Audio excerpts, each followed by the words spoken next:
Radio Hauraki is owned by NZME and has been broadcasting for the past 50 years. Its format classed as an active rock station. Their core artists are Foo Fighters, Nirvana, Queen, Smashing Pumpkins and Weezer, to name a few. Their positioning statements such as "is different," "classic rock that rocks," and "music that rocks," reflecting their dynamic musical range. As such, Local's only corner with all new Kiwi music. Bringing you the tunes and wildly off-topic conversations are the different daybreak shows and their presenters. Jerry and Manaya, the Hauraki Breakfast. Welcome along, my name's Jeremy Wells, this is Manai Stewart. Good morning, Jeremy Wells. Good morning, Mashi.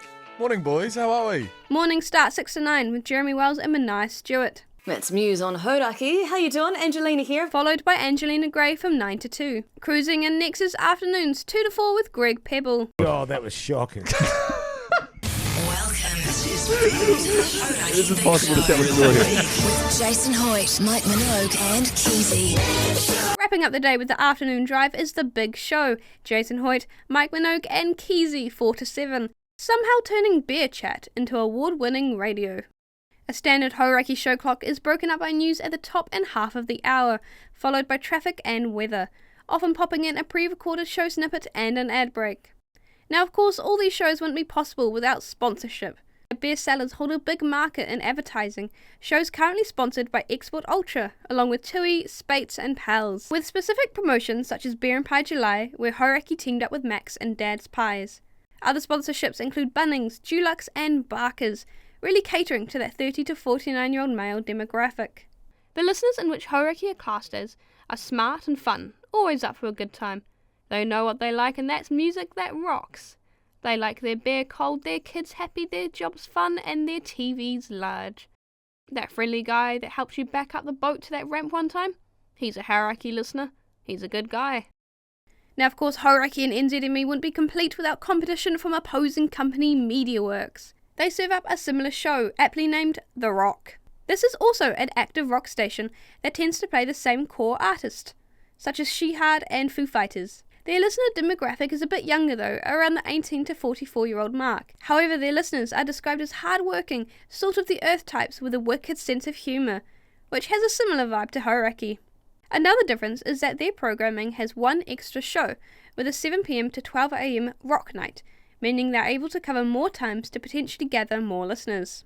Hauraki also used to have the same colour branding as The Rock.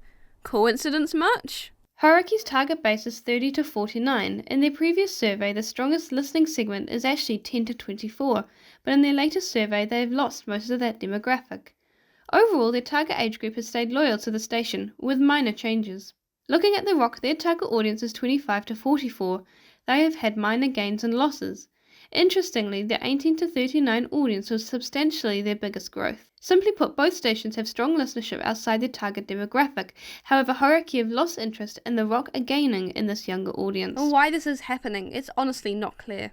One reason could be that The Rock has presenters, especially in the drive show, that are more around the target demographic and have also stayed the same. Whereas over the past year, Hauraki has been losing its presenters and producers, creating a little bit more uncertainty. But the big point of difference between Hauraki and its competitors is that the station has a very loose, rough-around-the-edges approach to segments with a more personalised fan base, including an unscripted, no-holds-barred podcast in the morning with Jeremy Wells and friends recorded after the morning show. This show has created some beautifully unscripted moments and a private Facebook group of the listeners called The Conclave. This has allowed the station to create personalised merch such as Let's Get Busy and Backbone shirts, personalised vinyl records of the show and beer, as well as both breakfast and drive show, creating a live show from them and their podcast that people can come and watch.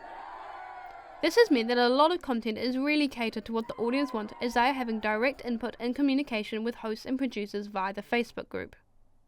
Other old radio segments from the show include the infamous No Sleep Till Breakfast, Radio Hauraki, it is currently 1 a.m. No sleep till! Cyberbully Tuesday, Cyberbully Tuesday, 3483 can bully us. What's in Daddy's coffee? What's in Daddy's Coffee, which for some unknown reason had to be cancelled. Overall, Radio Hauraki provides a unique, active, rough and tumble show that perfectly fits their unique, active rock station. Radio Hauraki, classic rock that rocks. Top of the dial, 99.0.